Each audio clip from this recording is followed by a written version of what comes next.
Welcome to The Know, I'm Mica. It's been nearly 5 years since we've had a proper Splinter Cell game, but all that could be changing this year judging by a new Amazon listing. An entry just popped up on the retailer's Canadian arm for a Splinter Cell 2018. While that normally wouldn't be too much to write home about, this mysterious Splinter Cell title does appear to be an official Ubisoft listing on the website. So far, we've heard hardly any mention at all about a new Splinter Cell title, though there were rumors back in 2016 that voice actor Michael Ironside had been spotted around Ubisoft Toronto, and last summer, Ubisoft renewed a trademark filing for the game as well. Plus, CEO Yves Guillemot said after E3 that the franchise was definitely not forgotten. This is a thing we're saying a lot these days, but, well, hopefully we'll see something more at E3.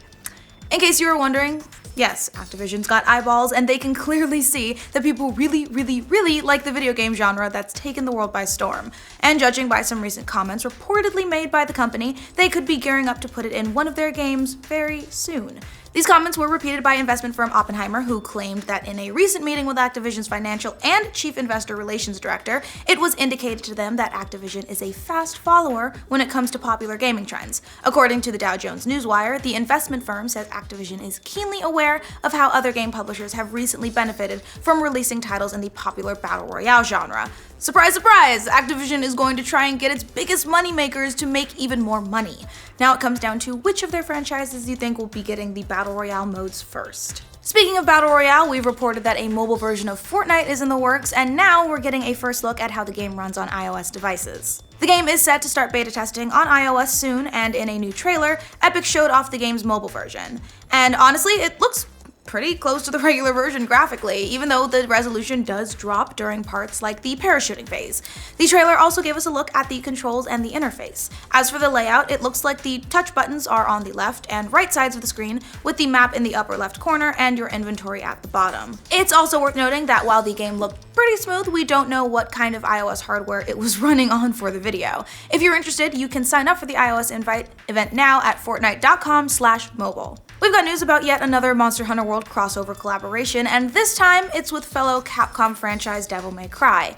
In a recent announcement trailer, we see a Monster Hunter in full Dante mode, showing off his weapons and that iconic coat.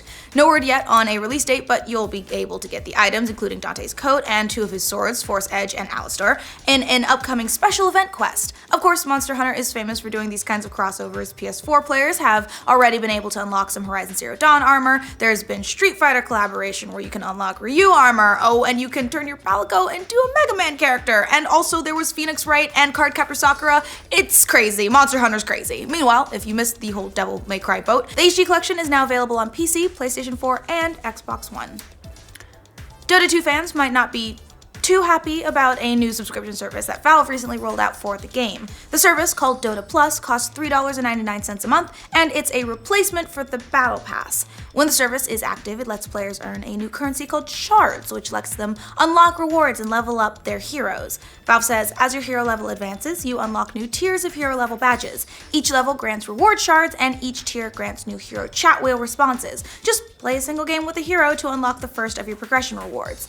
There are also new challenges and a personal helper called the Plus Assistant that uses data from millions of games to give players suggestions as to what to do. Sounds, pretty cool, but we imagine that lots of players might not be pleased over what appears to be some pay-to-win mechanics. The last expansion for Wolfenstein 2: The New Colossus is now available, giving us one last Nazi killing mission. It's based in Alaska and lets you play as American Captain Gerard Wilkins. Your mission is to demolish something called Operation Black Sun, which is a secret Nazi project deep in the snowy hinterlands. It definitely sounds like a cool way to wrap up what was a very well-received game. The expansion is just $10, or if you bought the season's pass for $25, you can get it along with the 2 previous expansions, The Adventures of Gunslinger Joe and The Diaries of Agent Silent Death. All incredibly cool titles if you ask me. After just over a year in release, Nier Automata has hit an impressive milestone, 2.5 million copies sold. The action RPG, which was lots of people's game of the year, released in March last year in the States, and according to the game's official Twitter account, it passed the 2.5 million mark when both physical and digital sales were accounted for worldwide. Director Yoko Taro also recorded a special anniversary video message to fans, and of course, he was wearing, what else, a Nier mask. Square Enix is also planning fan events in North America and Europe to commemorate the anniversary, but but that's all we know at this point.